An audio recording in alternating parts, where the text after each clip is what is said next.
oh, if you give me a discount, I can give you exposure. Please never accept exposure as payment. That. Never. If someone says I can expose, that, disqualify them as a client immediately. Welcome to the Content Bebop, the home of no starving artists, man, because we believe in making money for our art. We don't like living in our cars. We don't want to be remembered after our death for our great work. We'd like to eat while we're here. You know, yeah, right. Especially me, I'd love to eat. I like to eat too. Matter of fact, I'm hungry right now. So today's topic is how to start a photography / video production company in the year 2022. The new normal post that thing that happened. That's a great and very long title. Yes.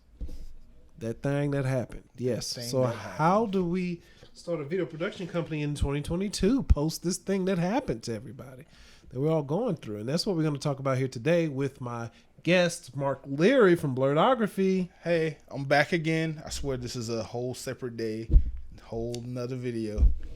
Swear to God.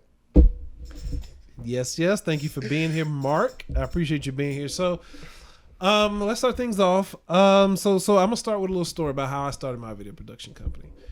We can both go. But I'll start us off. So I started my video production company in 2015. I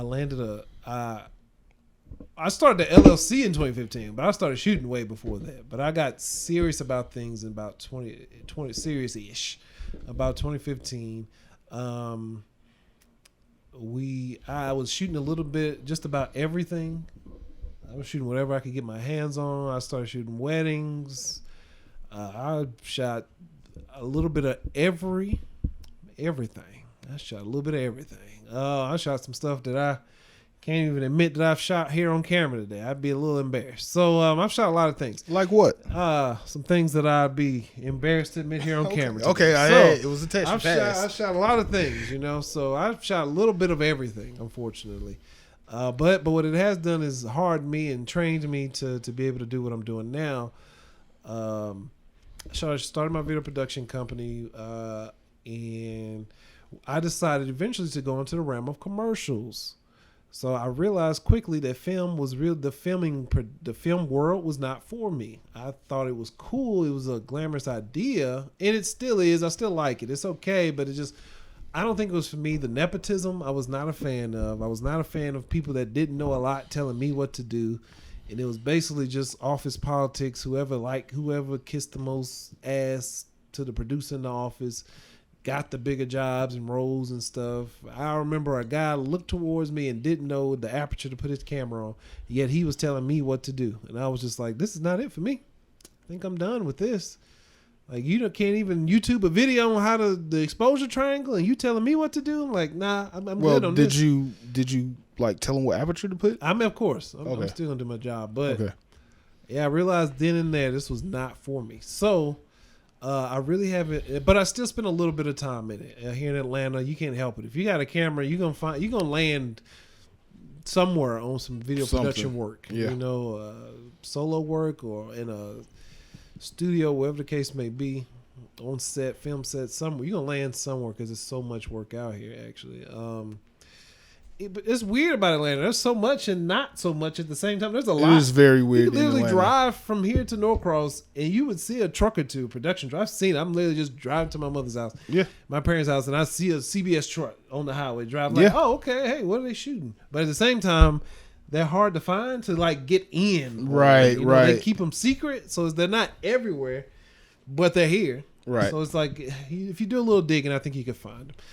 But anyway, I started my company and I landed where I am now. I shoot a lot of beauty videos. My company itself is Bubby Videos, where the shirt comes from. But we shoot a lot of beauty videos for hair companies here in the Atlanta area, and I love it. I love dealing with clients.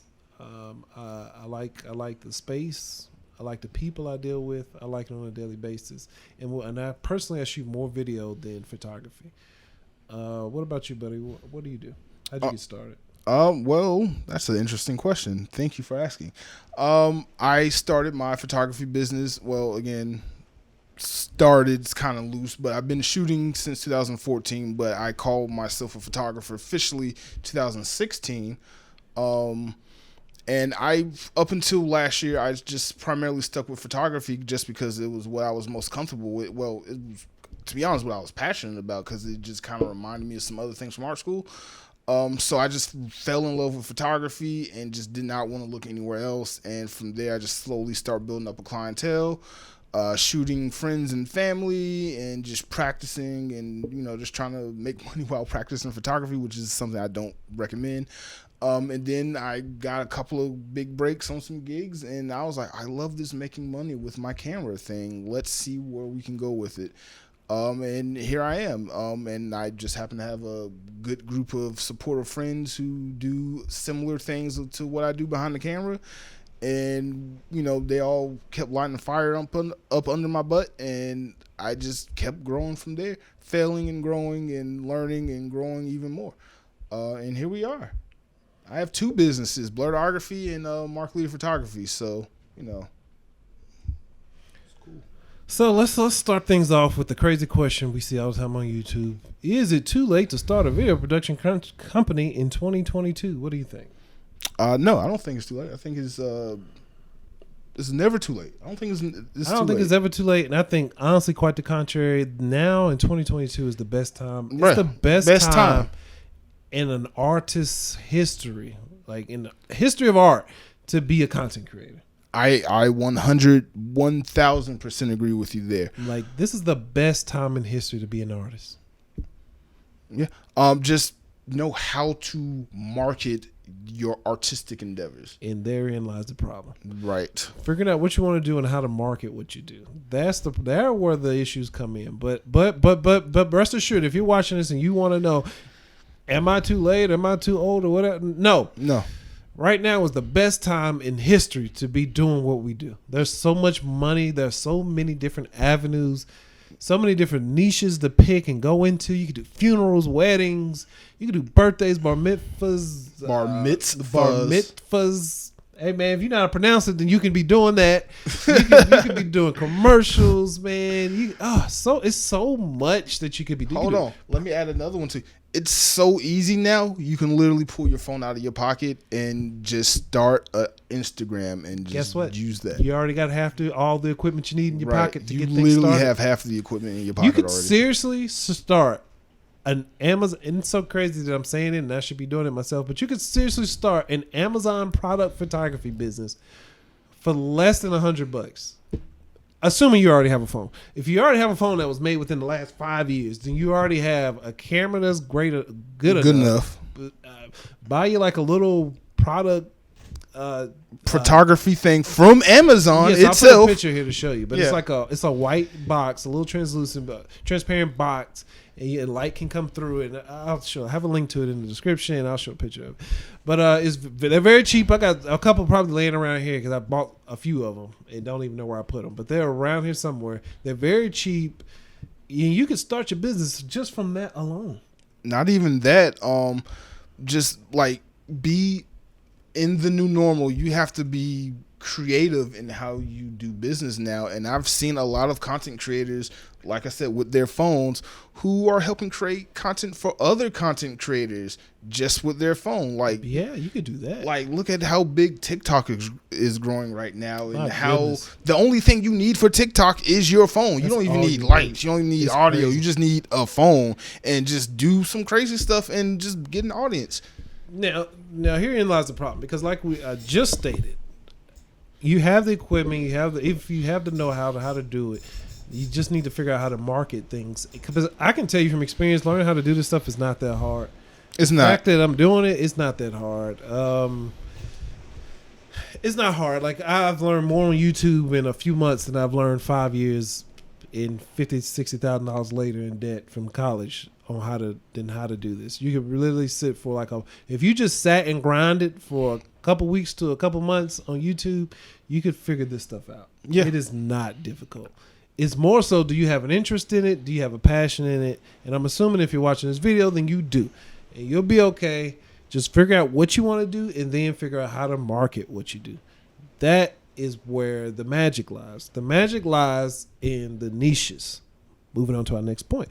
The riches are in the niches. So figuring out what you want to do. So if you want to do what kind of product photography, if you want to do weddings, if you want to do, I don't know, whatever the case may be. Whatever it may be. You just figure out what you want to do and reverse engineer that. So let's say, for example, if you wanted to do product, or let's say if you want to do headshots, right? All right, let's talk about headshots. Let's talk about headshots. So if you want to do headshots, reverse engineer. So let's figure out what do you need in order to do headshots. Obviously, you're gonna need a camera. You're gonna need a camera. At least one prime lens and one prime lens, a backdrop, and a basic strobe lighting set. Yeah, you don't even need two of them, just one. You can do all this stuff. Hopefully, I mean, honestly, realistically, the camera might cost you a little penny, but you don't need the newest, greatest, most amazing Sony A9 or something. You just need something decent, like a Canon T6i or T5i, something like that. A little Rebel Canon camera, you'll be good to go. And just a good lens. Yeah, get definitely a nice lens. The best lens, the cheapest lens you can get for headshots right now, and I guess it'll always be the case, is the Nifty 50. The Nifty 50. I love that lens. It's my favorite. I love it too. I still like it. It's very nice lens. It's cheap, as sharp as all get out. It's very sharp. Yeah, it's probably going to be one of the most used lenses in your bag. Whether you do product photography or headshots, even videography, you're going to bring out that Nifty 50. You're going to put it up. You're going to want to blur out a background. You're going to want to get a shallow depth of field on something. And it's like you can get like a f2.8 or f1.8 for like $100. Yeah. So I said it to say, don't go buying all the gear. Be careful. I know you're already probably here on YouTube or somewhere on social media listening or watching this video. Don't get caught up in the gear talk and thinking that you need every piece of gear. Understand and figure out what it is you want to do and then buy your gear according to that. Right. Don't get caught up in the latest and greatest, because you'll be forever buying stuff. Right. They come out with cameras and gear on a regular. So, it slowed down a little bit because of this new normal situation that we're all in on this planet. But other than that, man, they're still pumping them out. So don't get caught up in that. So let me ask you a question. Since we're talking about niches in the new normal, in your honest opinion, what will be a good niche to get into now that we have this situation afoot? So kind of sort of moving on to the next topic would be, I think that in this new normal, this situation, this world situation we're in, I think it would be a good idea to probably avoid events. Kind of reverse answering your question. Avoid events. So, because people aren't gathering as much as they used to. I mean, they still do. Well, I do. Go ahead. They still do, but we're trying to make the most money, right? Right. Why would you go into a field that's suffering right now? If you're starting something new, don't start in the hole. Start on top of the hill. Start somewhere where there's a lot more money to be made. So I would avoid events because people just aren't gathering as much as they used to. Not to say they aren't, but just not like what they used to. And I would say more moving towards streaming. Things are moving towards streaming. If you really want to be cutting edge, you could be one of the first adopters of some VR technology. If you could really start to get into that and learn how those things work, especially with Facebook announcing the metaverse, it's a lot of things that are going to start coming out that, I'll be honest, I can't even sit here and talk about. It's so much new stuff coming out that a lot of people can't even fathom it right now. It's just, I mean, some people can, but I'm just saying most people can't, and that's why you be on the bleeding edge of it if you could get a head start on that type of thing. But like I said, streaming, things that are online, so like we talked about before, product photography, because anyone that's starting a new business with a product is going to need photography, right? And most people that sell a product will want to sell it on Amazon, right? And Amazon has a standard for their photography. They definitely do. You as a content creator for these products or for these companies selling their products should know Amazon standards, and you could build a certain package around to sell to these companies. Like, hey, we can offer, I don't know, for example, but let's say 10 photos to each company, and you offer that in a package, 5 photo package, a 10 photo package, you know, white background, and you can churn those out like nothing, really fast, like nothing. Like you just make it clockwork. Which a lot of times is the hard part in this business, creating the systems and processes. That's what separates a lot of us sometimes, because it's just we're so artsy fartsy creative. Sometimes it's hard for us to create systems. No, I agree. Business. I agree. I agree. Every product, every little video or photo we take needs to be its own original, unique little baby of a snowflake of a no. Look, it's business. Like when's it, like you went to Walmart and you bought a T-shirt. Are you mad that T-shirt was the same as the last person that bought it? No, you just want your T-shirt, right? So that's the same thing with companies. They just want the product. Like just sell them the product. Sometimes you have to turn off that artsy fartsy part and turn on the business side of your mind. Just get it out to them. The inner artist in you will kill your business if you listen to it too much. It will, and try not to allow that to happen. Or just know when to bring it out and when to keep it inside, you know? I agree. And a lot of times in business, it's best to keep it inside and don't let it out. Yeah. Because, and it depends on, again, that depends on your niche too, though. Yeah. Because some fields allow a little bit more creativity. That one in particular does not, though. It's a white background. Put your product right here. Click. Right. You know, you can even, and that's a great business to start because you could outsource it, or you could have someone else step in when you need to step out. Because you can literally write down the settings. You can literally buy all the equipment, write down all the settings. And you could literally hand that as a package to the next person. Like hand it to your friend.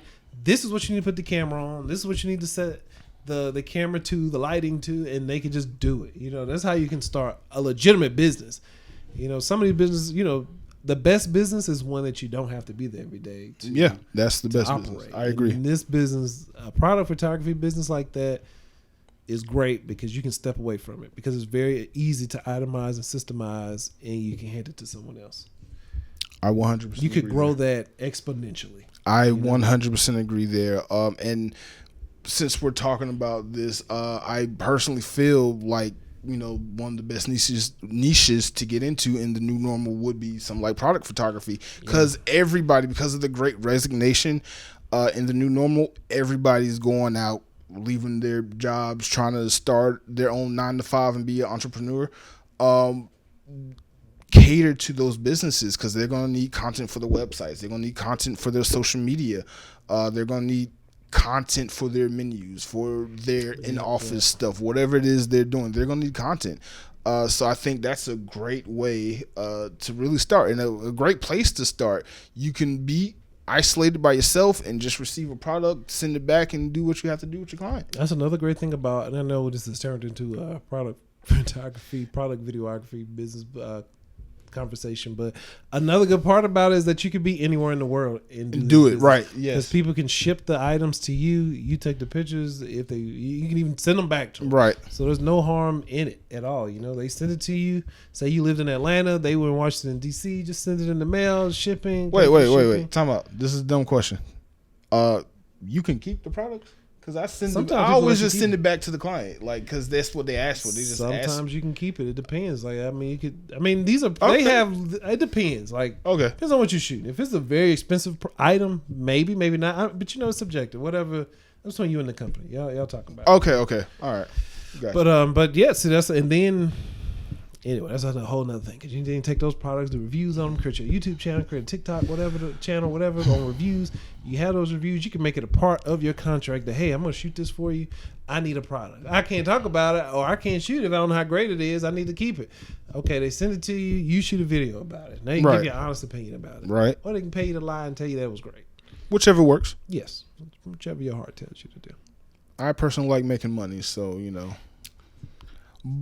Well, you know what? I'm not going to say that because there's some like gear. If you're doing this with gear, gear's a little tricky. Yeah, I personally don't feel comfortable lying about gear. If that's the product I'm being paid to push with the advice we just gave. But like, you know, anything else that's meaningless, go for it. So what do you think about partnerships? So you start a new company. Do you think you should start one with a friend? If you're starting your own business, no. If it's your project, if someone approaches you and like, hey, I like how you do this and that, this is my business plan, then maybe consider it because it's not your business at that point. It's just something somebody wants you to be a part of. But for your business sakes, no, don't get a partner. I agree. You know, and not to say that I haven't seen it work. I've seen this work. I've seen people start business with partners and it's worked. But I've only seen it like on YouTube and through hearsay. In my personal life and through people of friends, people that I know, I've never seen it work. People are just, I don't know.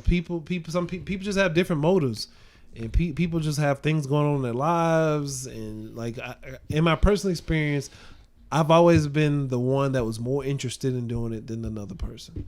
People want to work when they're ready to work. You know, they want you to do the hard part, and then they want to just step in and do the easy part. You know, it's like there is a lot of that. There is a lot of that. So I personally don't believe in partnerships. I believe that you should like joint. How do I say this? I think you should work with someone, which I think is different. So it's like, hey, if you have a collaboration. So I feel like Taco Bell and Doritos. They're two separate companies, but they can come together to make the Dorito taco thing, you know, so which I think is the perfect example of how this should work. If you do video, you have a friend that does photography, you all can collaborate and come up with a service or product together to offer a client. But that does not mean that your paperwork needs to be, you know, one and the same. Right. You know, starting an LLC together. I just don't see that.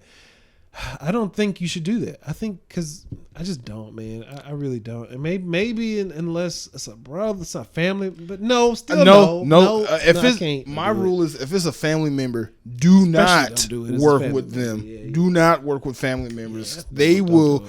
48 Laws of Power. What was the law in my? I forgot it. But in 48 Laws of Power, there's a law that says like you shouldn't like.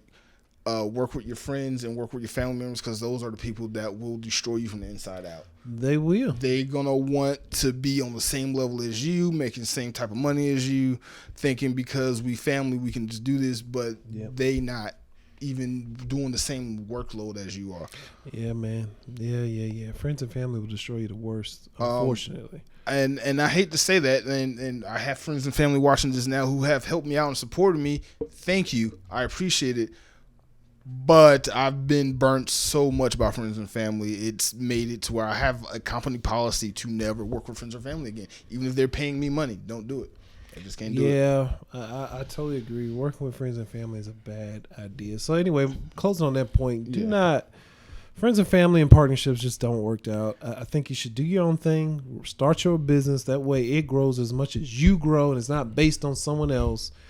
This is the same reason that bands break up, man. Just over time, people just outshine others.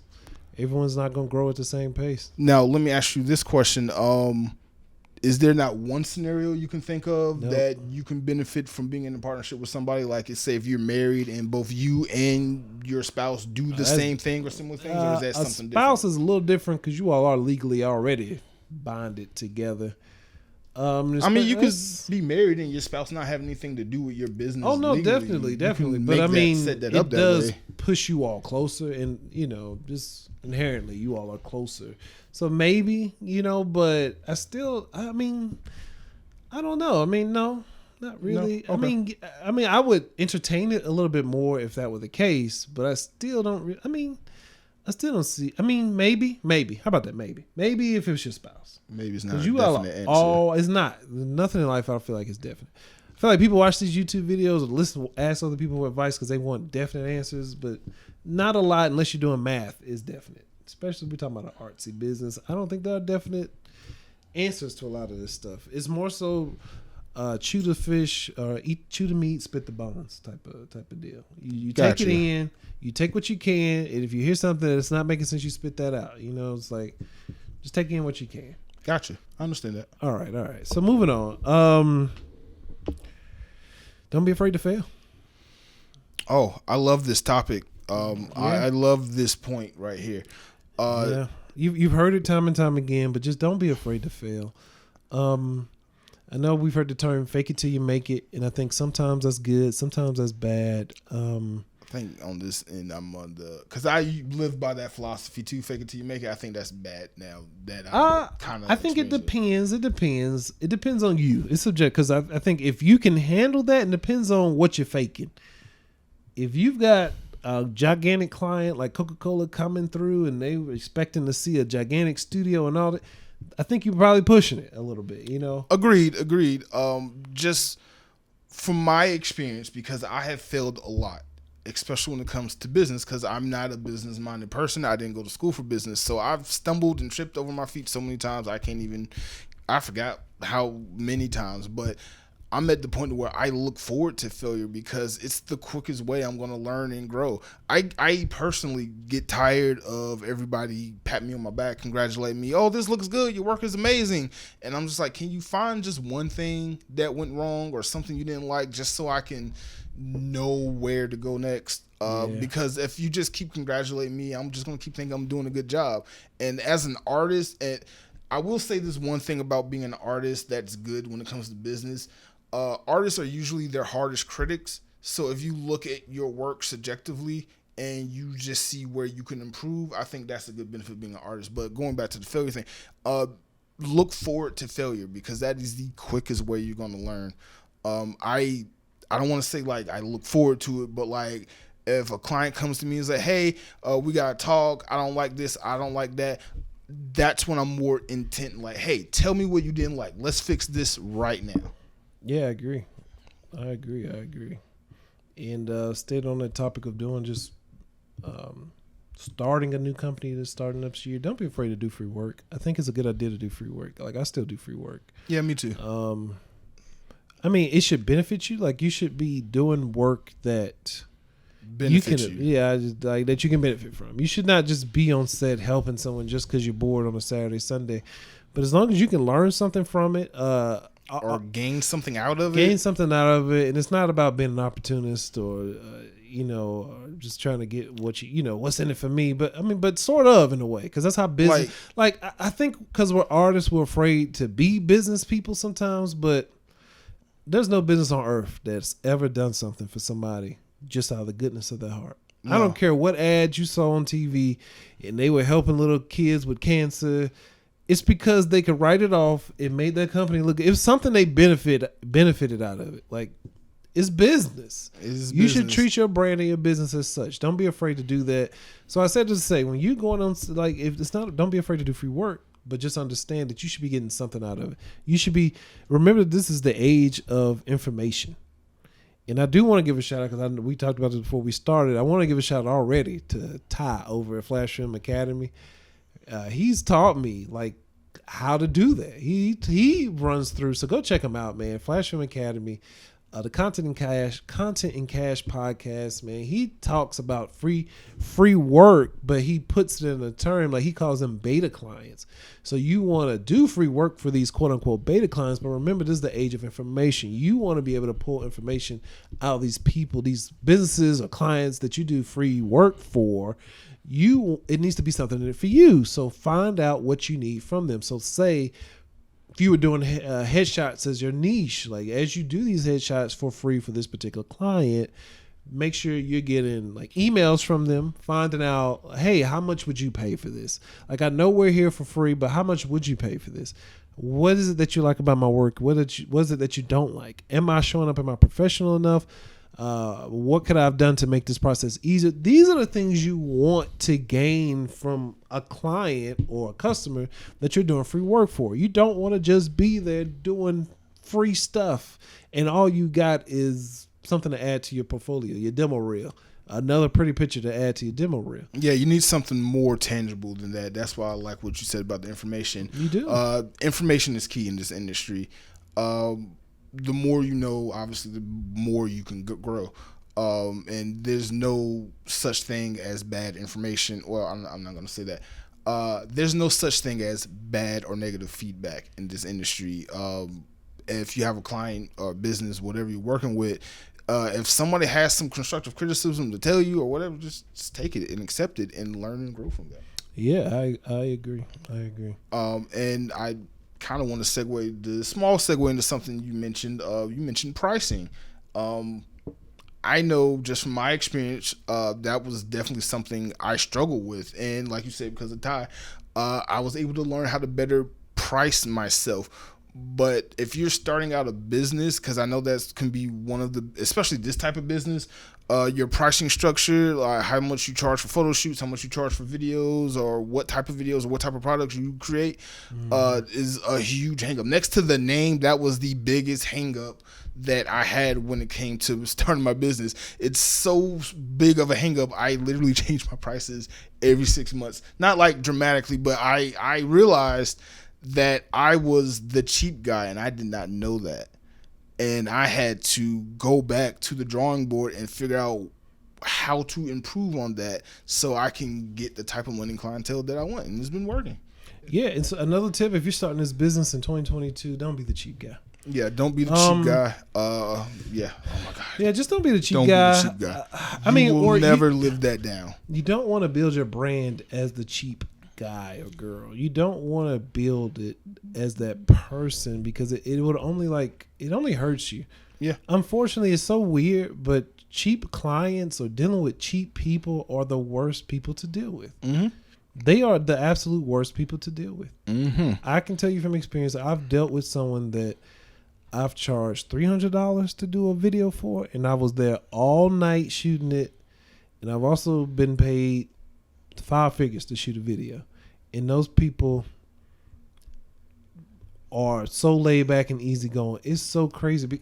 I tell people all the time, it's a little tough because it requires you to essentially in a way kind of learn a new language because you have to learn how to speak corporate. Right. You have to learn how to speak to businesses, and it's not like just talking to your friend or talking to customers, like just talking to a person. You're talking to a business. So you just have to learn how to present yourself as a business.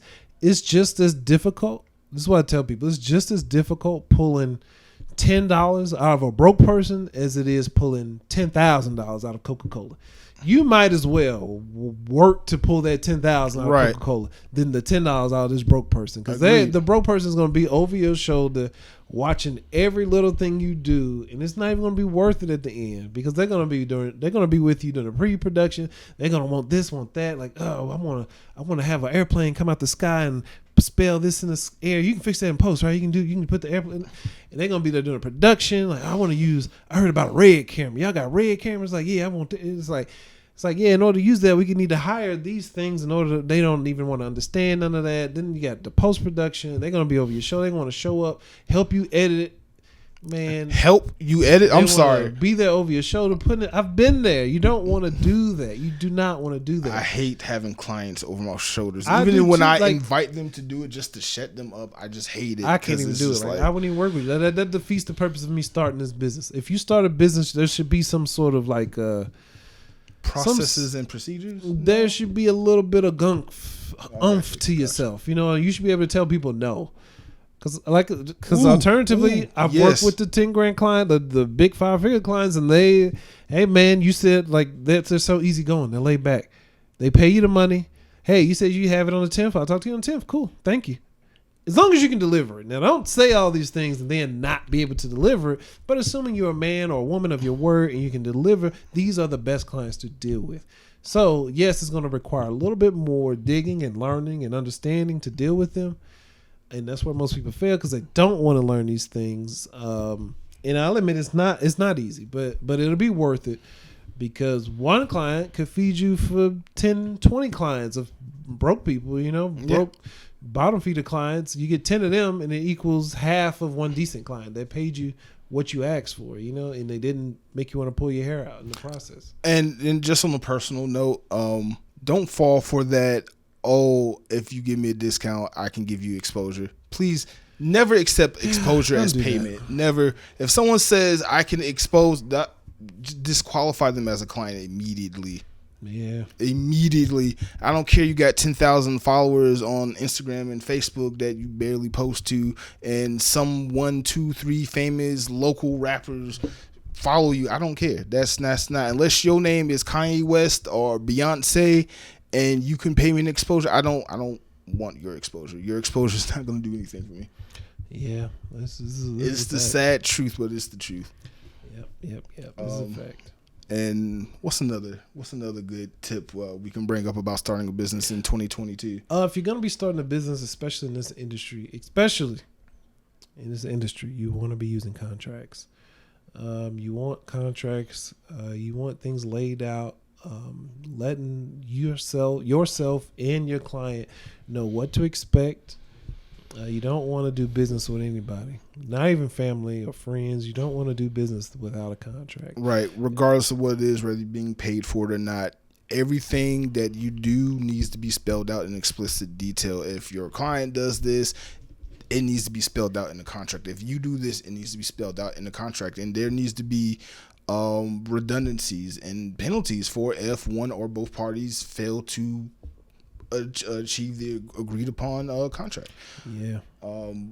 Just because you found a template on, the internet and Google, and you just changed it and put your company name and maybe added one or two things, that's not going to cover you. Trust me. A good lawyer will rip a bad contract to shreds and laugh while doing it. Yeah, this is true. Like I said earlier, I've had a lot of failures myself, and unfortunately, I've never had to go to court over anything. I've definitely dropped the ball on a lot of projects. Knock on wood. Yeah, knock on wood, man. Because I fortunately have never had to go to court, but there are some situations where I could have though. Fortunately, they just didn't turn out that way. But yeah, so you want to be able to protect yourself, because it's not just for them, like. It's for you too. It's for both parties. It's for both parties. And anybody afraid to sign a contract is not trying to really do business anyway. Don't do We it. agree to contracts all the time. Like you buy a new phone, you sign up for Google Gmail, you sign up for whatever. You download DoorDash. You download anything. Right. They're asking you to this big that we just skip over terms and agreements. And I agree. I don't care. And you just gave time. away your privacy to Apple. Now they're selling your information but on the to dark sign web. a contract with you for some reason. So right. Don't do business with anybody that's scared to sign a contract. I'll give you. I know I'm big on these stories, but I have an example of something that happened to me just a couple of weeks ago. I have a client who I do a specific type of photography with, and he approached me with somebody who wanted to promote him being a model and use my work because out of all of this model's pictures, my work was the best work that they had. And it was a blogger, some random blogger. I don't know who it is. But they approached me and wanted to use my work and be under do a blog post about the model and me as the photographer. And I was like, oh, that's such a great opportunity. That's such some good exposure. I don't have to do anything, just send you some files. Cool. But before we do this, I just want a contract that says this is what you're doing with the stuff. This is my stuff, my intellectual property and protection to my client, my model. That's all I need. No money exchanging, no nothing. I just need something written down saying that this is what you're doing with it. Right. I'm allowing you permission to use it for those purposes only. Right. And my client, my model is protected because it is him and his body and things like that. Right. And the person that want to do it. They've said they've been in business for 15 years writing blogs and they just do this for fun. I'm like, well, first of all, how are you in business and you're doing it for fun? That's a redundant statement. But they was like, I've never done a contract with nobody and I don't feel comfortable signing a contract. I'm like, that doesn't make sense to me. That doesn't make good business sense to me. You want crazy. To do this, you want to use someone else's work and you don't have a contract. That protects you. You don't want that. That's crazy. Long story short, it didn't happen. As it shouldn't have. I mean, I don't. That throws red flags for me. Like, why are you not want to use this contract? Yeah, the fact that he said, and it's so crazy because even in the emails, the dude was like, I respect your choice to not work with me if you don't have a contract. I will be disappointed. And some other slick. I was like, what the. Whatever. Okay. Whatever. Cool. I don't need this. I got plenty of other published work out there with contracts that I don't have to worry about. Yeah, I wouldn't worry about it. Especially in this new world, I would have contracts protecting yourself against these things, even though there's Georgia state laws in place. But just to keep things clear with people, hey, you can't come after me if you catch that thing. Right. If you catch that thing while we on set, that's got nothing to do with me. Sign these waivers. You should have a contract or a waiver in place for these things as well. Yes. Have your new normal waivers. I definitely, even though I haven't come across any of that yet. I haven't either yet. On my sets, but as soon as the new normal hit, I was like, yeah, I need a new normal waiver. Yes. Because when the new normal started, I wasn't doing anything for 3 months. And I was like, no, I got to go make some money. So Yep. I think that was everybody. Yeah. Eventually, you realize you have to keep going. yeah, you got to keep going. But I think that's just kind of covered. Like, you should always be researching and just learning new things. Like, I remember you told me years ago that I hadn't even scratched the surface of photography. And I was like, you know what? He's right. Let me go back and just keep learning. Even if I don't need it ever, let me just have it in my bag of tricks. So if I'm ever in a situation, I'm doing high-end fashion photography, I got a setup for that. Or if I'm in a low-light situation, which I'm never usually in because I do studio work, I have a setup for that. I know what to do. So yeah, always learn. Even if you feel like you know everything, there's always something out there you can learn. There's something about how you can better run your business, some new setting about your camera you didn't even think about using in this way to do something else that's not even designed for.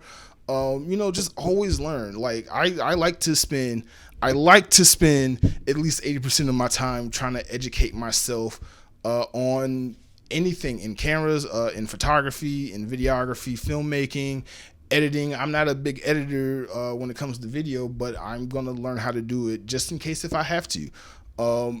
Some things you can outsource. You don't have to learn everything, but I just think as a person, you stop growing when you stop trying to learn.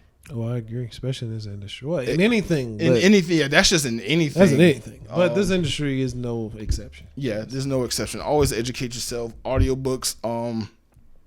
Matter of fact, one of the best investments I made on myself this year, outside of education, well, this is included in education, was an Audible account. Just because I can get that one audiobook a month, and then all the free stuff they have is the free library suck. I was gonna say I didn't really care for Audible. You get one book a month, so I might as well just buy the book. Like, why would I? I thought it's a weird concept. So if you haven't done Audible, you basically pay for the opportunity to buy books or something like that. Like, so, I got it. They give you one credit. Yeah. So with Audible, there's different packages. By the way, you don't have to just get the one credit a month thing, but I'm cheap, so I got the one credit a month thing. But you have different packages where you get different credits. I'm paying like $15 a month for it, and I get one credit a month. They gave me 3 free ones, and then you get one a month, and then you just have it to go back and listen to. So I use my credits to go get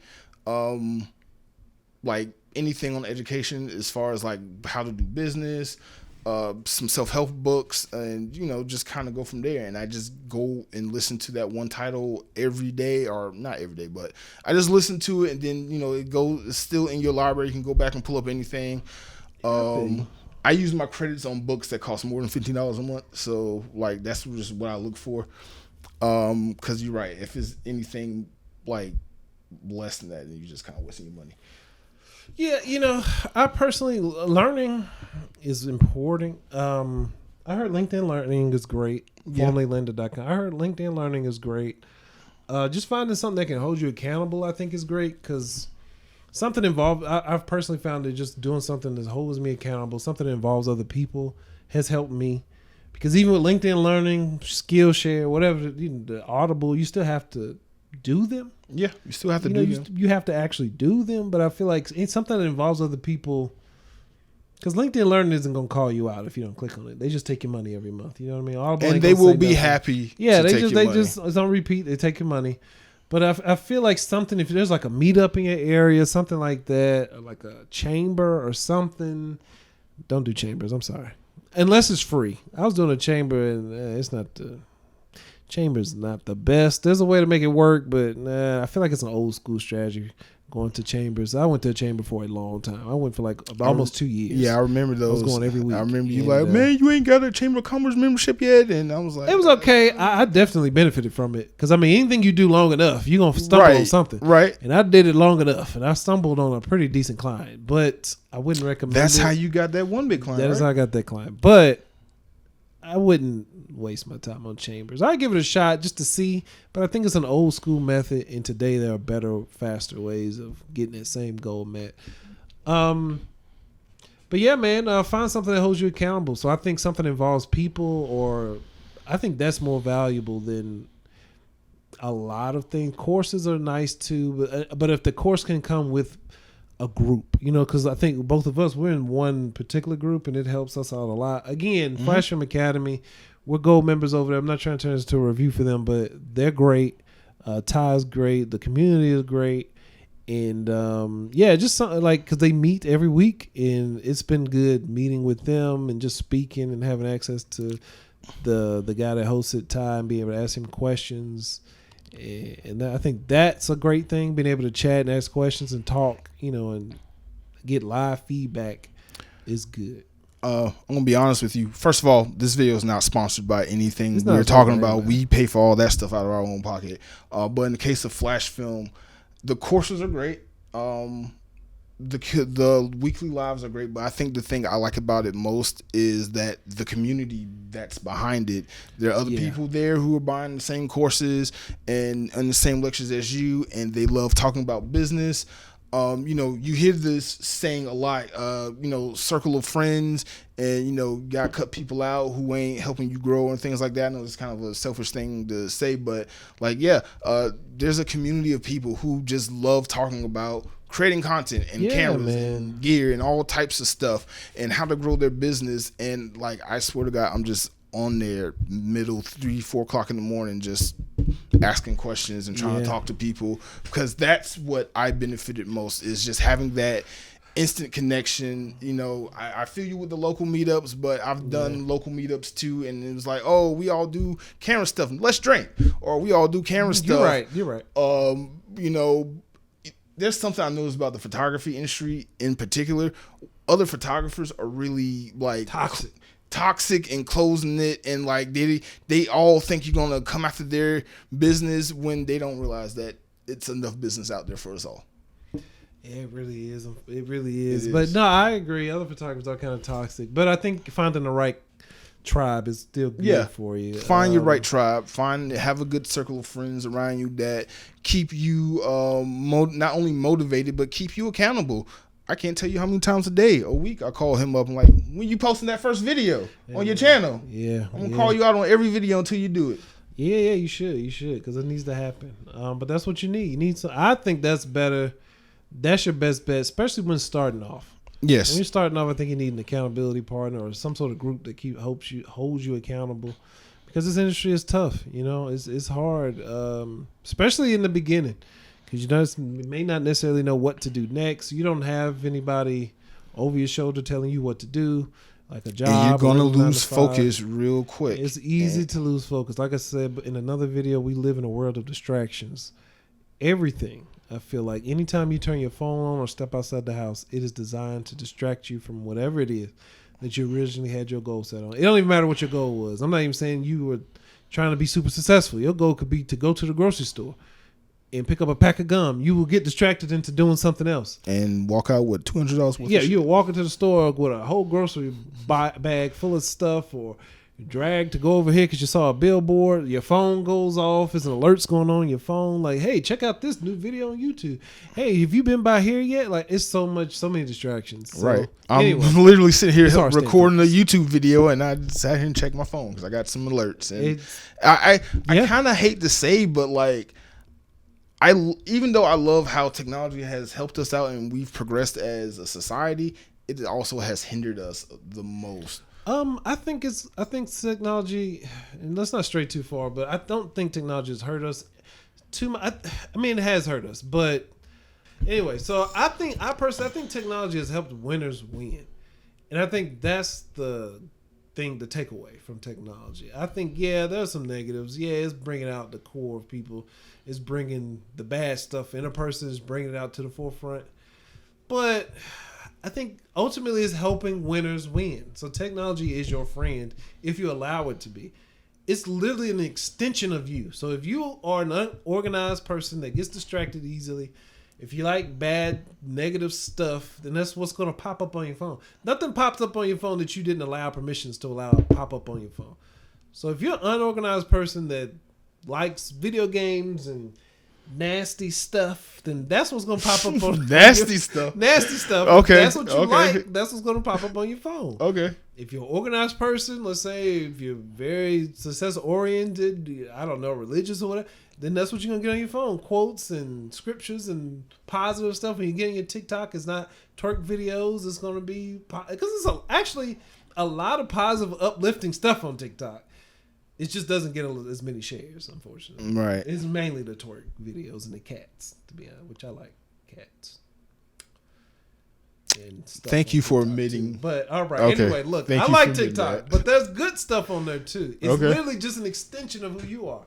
Because I looked at my TikTok one day. I'm with my fiance and we're looking at TikTok, and I'm like, she was like, "Huh, your feed's a lot different than my feed." And I was like, haha, what do you mean? Anyway, let's put this up. So then we pull out her phone and she's got like, her feed looks a lot different than my feed. And I'm like, but so it's an extension of you. And I digress. Thank you all for joining us today. Thank you. Is there?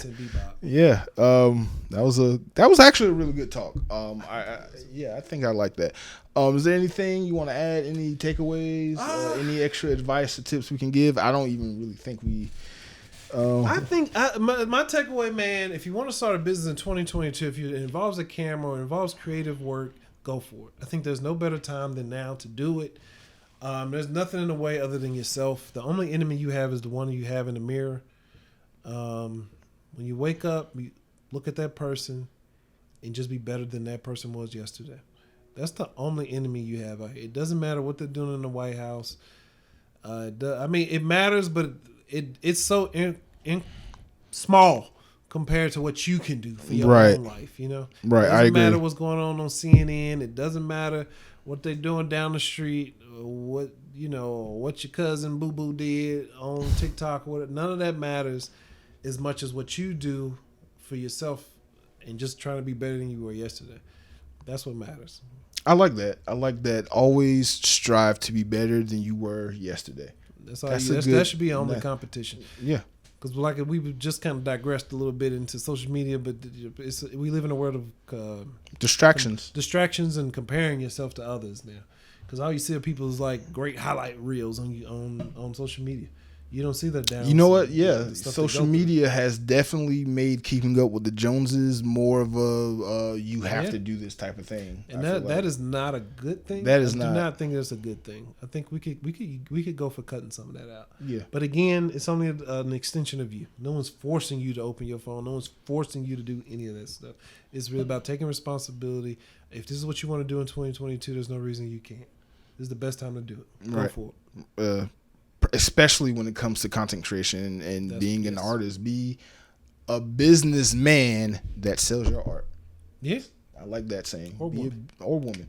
Be a business person that's good at selling your art, not an artist that's bad at doing business. Yeah. And with that, please like and subscribe. Follow Content Bebop on social media.